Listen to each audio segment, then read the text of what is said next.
तीसरा अध्याय देवी भागवत पुराण।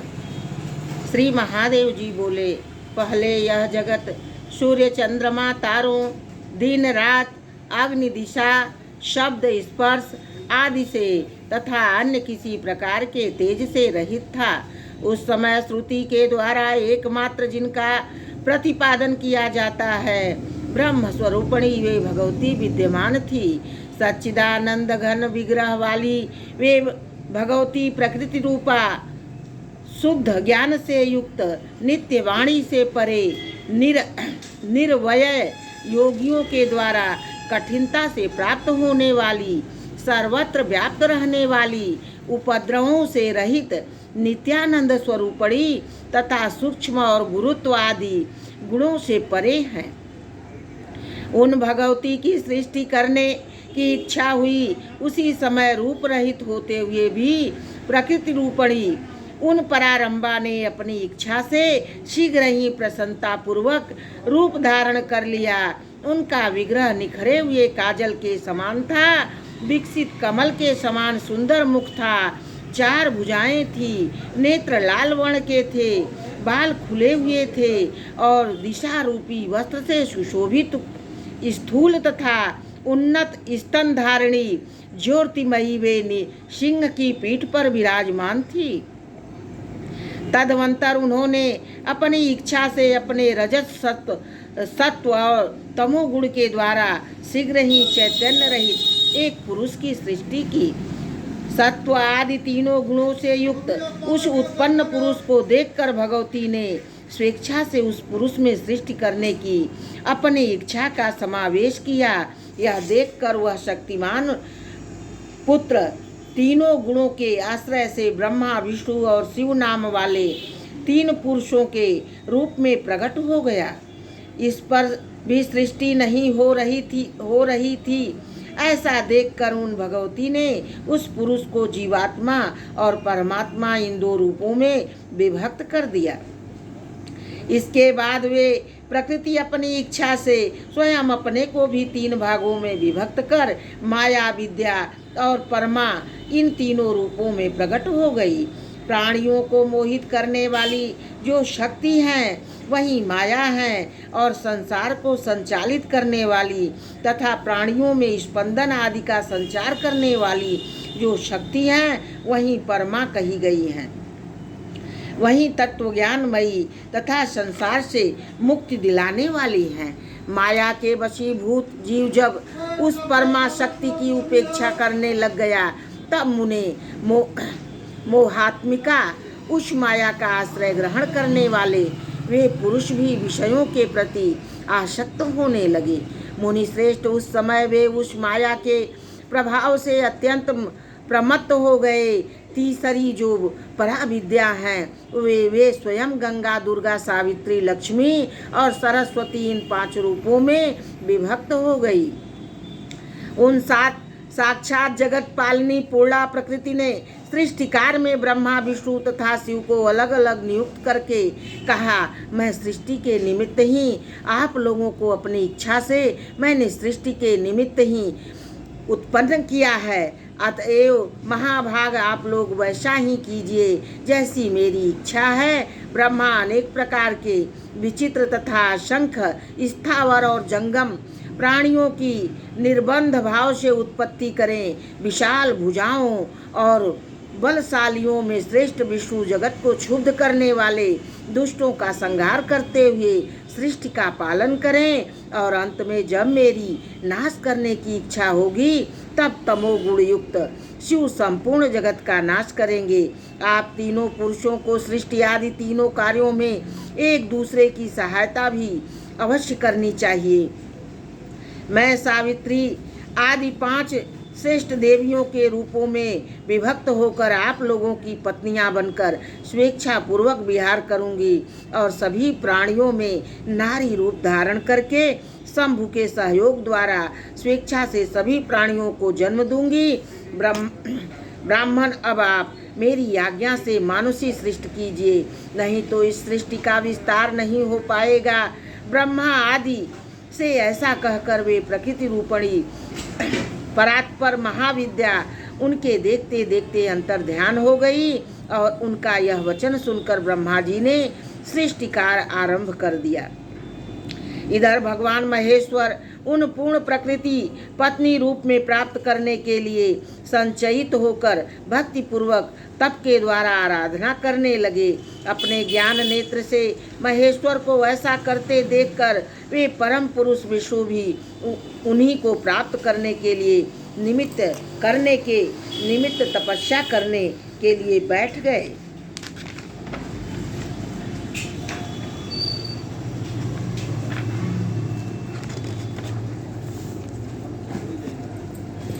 यह सब जानकर भगवान ब्रह्मा भी सृष्टि करना छोड़कर उसी अभिलाषा के साथ तपस्या हेतु निश्चल होकर बैठ गए। इस प्रकार आराधना रत उन तीनों के तप की परीक्षा करने के लिए स्वयं प्रकृति ब्रह्मांड को क्षुब्ध करने वाला भयंकर रूप धारण कर उनके पास आई। उन्हें देखकर ब्रह्मा जी भयाक्रांत हो गए और उन्होंने अपना मुख फेर लिया। वे उनके सन्मुख पुनः गई, तब भी ब्रह्मा जी विमुख हो गए। इस प्रकार वे चारों दिशाओं में क्रम से 4 बार गई। इससे अत्यंत डरे हुए वे ब्रह्मा 4 मुख वाले हो गए और भय से संत्रस्त होकर वे तपस्या छोड़कर उसी समय वहां से भाग गए। इसके बाद महान भय उत्पन्न करने वाली वे प्रकृति वहां पर शीघ्र पहुंची जहां परम पुरुष विष्णु एकाग्रचित होकर तप कर रहे थे।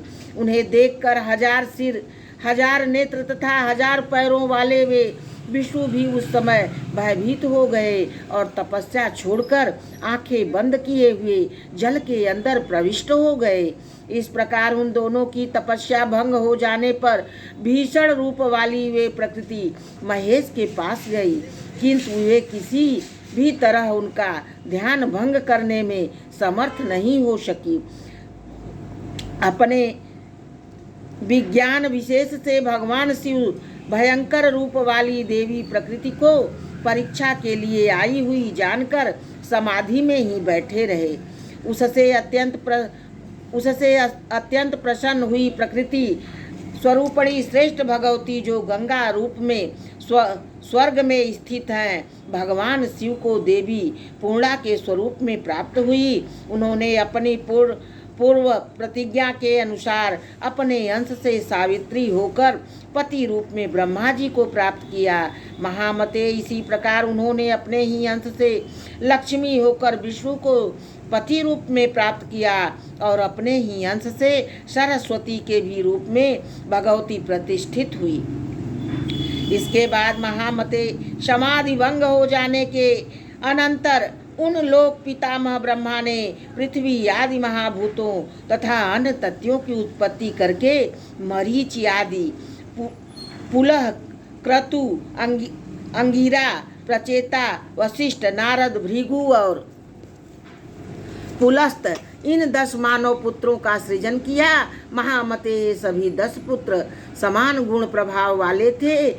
इसके बाद उन्होंने दक्ष आदि प्रमुख प्रजापतियों तथा मनुष्यों की उत्पत्ति की। तदवंतर उन्होंने मानसी पुत्री संध्या और मनोभाव कामदेव को उत्पन्न किया तथा पुनः स्वर्ग मृत्युलोक एवं पाताल लोक में स्त्री रूपों को विमोहित करने के लिए काम रूप पुरुष को स्वयं नियुक्त कर दिया।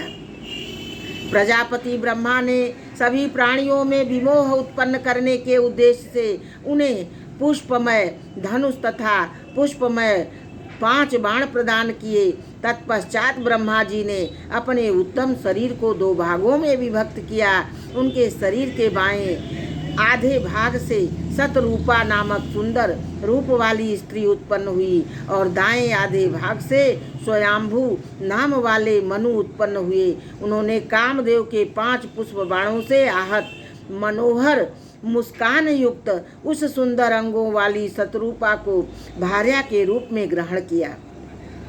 मुने तत्पश्चात उन स्वयंभू मनु ने उस शतरूपा से 3 कन्याएं 2 पुत्र उत्पन्न किए। देवर्षि वे आकुति, देवहूति और प्रसूति नाम की कन्याएं थी तथा प्रियव्रत और उत्तानपाद नाम के पुत्र थे। उन्होंने आकुति नामक अपनी पुत्री रुचि प्रजापति को, मध्यमा पुत्री देवहूति ऋषि कर्मद को तथा सुंदर रूप वाली तीसरी पुत्री प्रसूति दक्ष प्रजापति को समर्पित कर दी। कर्दम ने देवहूति से अरुंधति आदि 9 पुत्रियां उत्पन्न की। वे पुत्रियां वशिष्ठ आदि ऋषियों की भार्याएं हुईं। प्रजापति दक्ष की भी 14 कन्याएं हुईं। अदिति, दीति, दनु, काष्टा, अरिष्टा, सुरसा, तिमि, मनु, क्रोधवशा, ताम्रा, बिनता, कद्रु, स्वाहा और भानुमति ये उन कन्याओं के नाम कहे गए हैं। उन्होंने उनमें से स्वाहा नाम की कन्या अग्नि को और शेष 13 कन्याएं ऋषि कश्यप को प्रदान कर दी। कश्यप ने स्वयं उन पत्नियों से नाना विधि प्रजाएं उत्पन्न की। तब उन प्रजाओं से संपूर्ण जगत व्याप्त हो गया। इस प्रकार भगवान ब्रह्मा ने इस सारे संसार की सृष्टि की।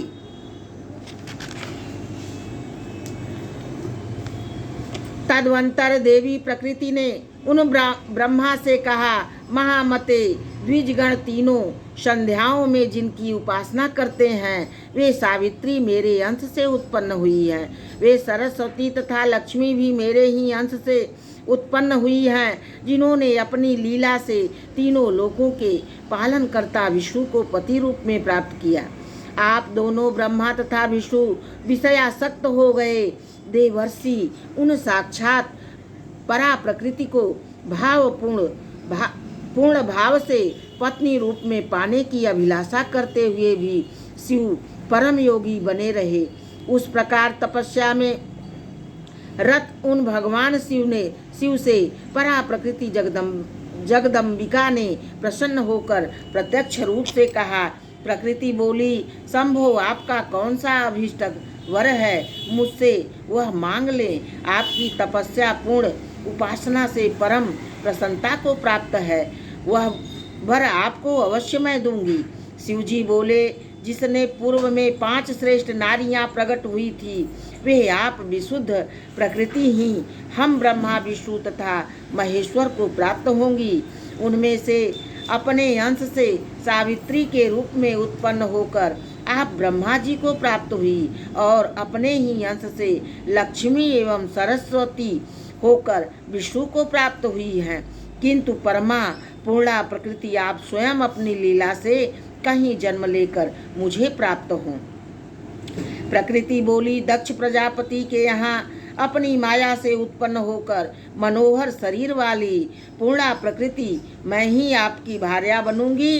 जब दक्ष के यहाँ उनके देहाभिमान से मेरा तथा आपका अनादर होगा तब अपने माया रूपी अंश से उन्हें मोहित कर मैं अपने स्थान को चली जाऊंगी। महेश्वर, उस समय आपसे मेरा वियोग हो जाएगा और तब आप भी मेरे बिना कहीं भी नहीं ठहर सकेंगे। इस प्रकार दोनों के बीच परम प्रीति बनी रहेगी। श्री महादेव जी बोले, मुनि श्रेष्ठ, वे परमेश्वरी प्रकृति महेश्वर से ऐसा कहकर अंतर ध्यान हो गई और शिव के मन में प्रसन्नता व्याप्त हो गई। इति श्री महाभागवते महापुराणे शिव नारद संवादे महेश्वर वरदा वर्णनम नाम 3 अध्याय संपूर्णम। इस प्रकार श्री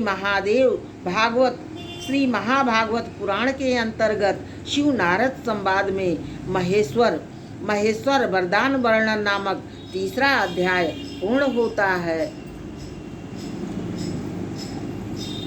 या देवी सर्वभूतेषु शक्ति रूपेण संस्थिता नमस्तस्यै नमस्तस्यै नमस्तस्यै नमो नमः। एक बार बोलिए, जगत जननी माता आदि शक्ति दुर्गा की जय।